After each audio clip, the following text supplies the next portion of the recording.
અંકલેશ્વર ઉદ્યોગ મંડળની આગામી તારીખ 29મી જૂનના રોજ ચૂંટણી યોજાનાર છે.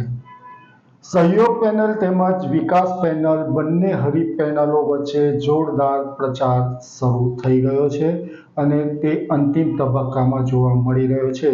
ત્યારે અંકલેશ્વર હાઉસિંગ એસોસિએશને સ્થાનિક લોકોના પ્રશ્નોને વાચા આપતા બેનરો વસાહતમાં મારીને ચૂંટણી પ્રચારમાં ગરમાવો લાવી દીધો છે. આમ તો આજકાલનો યુગ મોબાઈલનો યુગ કહેવાય છે અને મોબાઈલના માધ્યમ થકી સોશિયલ મીડિયા મારફતે પ્રચાર યુદ્ધો પણ લડાતા હોય છે, ચૂંટણીઓ પણ લડાતી હોય છે. આમ તો અંકલેશ્વર ઉદ્યોગ મંડળની ચૂંટણીમાં મતદાન મથકમાં મોબાઈલ લઈને જવાની પરવાનગી આપવામાં આવી નથી. ગત ચૂંટણીમાં કહેવાય છે કે કેટલાક લોકોએ જે પેનલના ઉમેદવારોને મત આપ્યા તેની સાબિતી આપવા મોબાઈલમાં બેલેટના ફોટા પાડ્યા હતા અને તે વાયરલ થયા હતા, જે ચૂંટણીના કોડ ઓફ કન્ડક્ટનું ઉલ્લંઘન સમાન ગણાય. એટલે મળતી માહિતી પ્રમાણે આ વખતે આ ચૂંટણીના મતદાન મથકમાં મતદારને મોબાઈલ અંદર લઈ જવા ઉપર પ્રતિબંધ લાદવામાં આવ્યો છે. જોકે અંકલેશ્વર વસાહતમાં આજકાલ બેનરો થકી રાજકીય મુદ્દાઓ ઊભા કરાઈ રહ્યા છે. અંકલેશ્વર નોટિફાઈડ રહેણાંક વિસ્તારમાં કેટલાક સમયથી સક્રિય બનેલા અંકલેશ્વર હાઉસિંગ એસોસિએશને અંકલેશ્વર ઉદ્યોગ મંડળની ચૂંટણીના પ્રચાર માહોલમાં મમરો મૂકતા બેનરો વસાહતમાં મૂકીને સળવળાટ ઊભો કર્યો છે. અંકલેશ્વર ઉદ્યોગ મંડળના મેનેજિંગ કમિટીના 8 સભ્યોની ચૂંટણી અંગે અત્યંત રસાકસી જોવા મળી રહી છે. તેવા સમયે જ અંકલેશ્વર નોટિફાઈડ હાઉસિંગ એસોસિએશને નોટિફાઈડ વિસ્તારમાં સ્થાનિક રહેણાંક વિસ્તારના પ્રજાજનોને સ્પર્શતા પ્રશ્નોને લઈને ઠેર ઠેર પોસ્ટરો મારી ચૂંટણીનો માહોલ ગરમાવો લાવી દીધો છે. આગામી તારીખ 29મી જૂનના રોજ અંકલેશ્વર ઇન્ડસ્ટ્રીઝ એસોસિએશનની ચૂંટણી યોજાનાર છે. આ વર્ષે બંને હરીફ પેનલોએ પ્રચારને વેગવંતો બનાવી દીધો છે.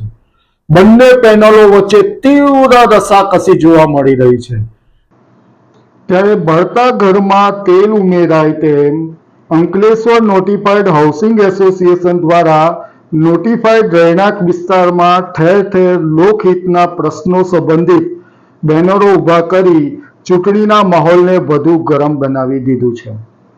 એક તરફ સત્તારૂઢ સહયોગ પેનલ અને સામે પક્ષે વિકાસ પેનલના ઉમેદવારોએ ઉદ્યોગ મતદારોને રીઝવવા એડી ચોટીનું જોર લગાડ્યું છે, ત્યારે હાઉસિંગ એસોસિએશને બેનરો મારીને રહેણાંક વિસ્તારના લોકોને સ્પર્શતા પ્રશ્નો ઊભા કરી બંને પેનલોના મોભીઓને અધવચ્ચે પ્રચારમાં નવેસરથી રણનીતિ બનાવવા મજબૂર કરી દીધા છે.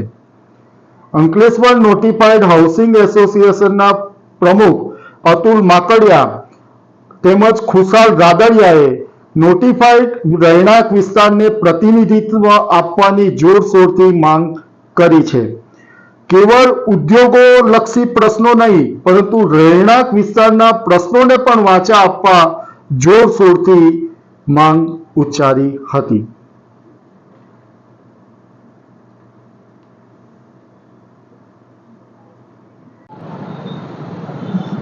અંકલેશ્વર હાઉસિંગ એસોસિએશનના પ્રમુખ અતુલ માકડિયા. અંકલેશ્વર ઇન્ડસ્ટ્રી એસોસિએશનનું 29 તારીખે મતદાન છે. તેમાં અમારે ઇન્ડસ્ટ્રીઝના જે પણ મતદાતાઓ છે 1100 ઇન્ડસ્ટ્રીઝવાળા, એને એક ખાસ અમારી ભલામણ છે કે કોઈ પણ પેનલ નહીં જોતા અને સારા માણસને મતદાન કરજો કે જે પ્રજાની વાત સાંભળી શકે, પ્રજાનું કાર્ય કરી શકે, ઇન્ડસ્ટ્રીઝના કામ કરે, સાથે સાથે રેસિડેન્ટના કામ કરે. બીજું, આ લોકો એવું કહે છે કે અમે ગાર્ડન ડેવલપ કર્યા. જીઆઈડીસીમાં જઈને પૂછો ક્યાંથી ટેન્ડર બહાર પડ્યા. જીઆઈડીસીમાંથી ગાંધીનગરથી ટેન્ડર બહાર પડ્યા ને જીઆઈડીસી ગાર્ડન ડેવલપ કર્યા છે. કોઈ એસોસિએશને ડેવલપ નથી કર્યા. ને અમે કર્યું એ તો અમારી સાથે ડિબેટમાં બેસો ને અમે કહેશું તમે શું કર્યું છે. ને બીજું, અમારી પાસે આ બધા પેપરો છે, તળાવ માટેના જે ઓર્ડરો થયા છે તે, પાણીના ભાવ નીચે લેવા માટે કલેક્ટરને લેટર લખે છે, સીએમને લેટર લખે, બધા છે. અને બીજું, અમે ગાર્ડન માટે રમતગમતનું ગાર્ડન હીરાબા ગાર્ડન કરવા માટેના પીએમ ને સીએમ ને લેટર લખ્યા હતા. તે લેટરની સીએમ માંથી કોપી આવેલી છે, પીએમ માંથી કોપી પણ આવેલી છે, છતાં લોકો નામકરણ કરતા નથી. અને બીજું એમ કે અમે એસોસિએશન એવું કે અમે આ કાર્ય કરી, તો ભાઈ તમને કાર્ય જ કરવું, કામ જ કરવું હોય તો પેનલની જરૂર શું છે? ભાઈ સારા માણસો આવો ને, કે આમાં કોઈ મલાઈ છે કે મલાઈ ખાવા માટે આવો છો?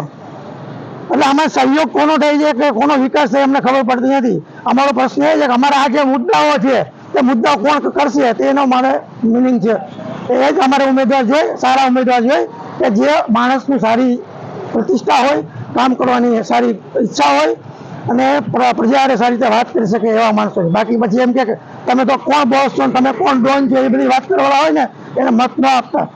તમારો પવિત્ર મત ન પાપમાં ફેરવતા નહીં. તમારા આવતી પેઢી માટેનું આ છે.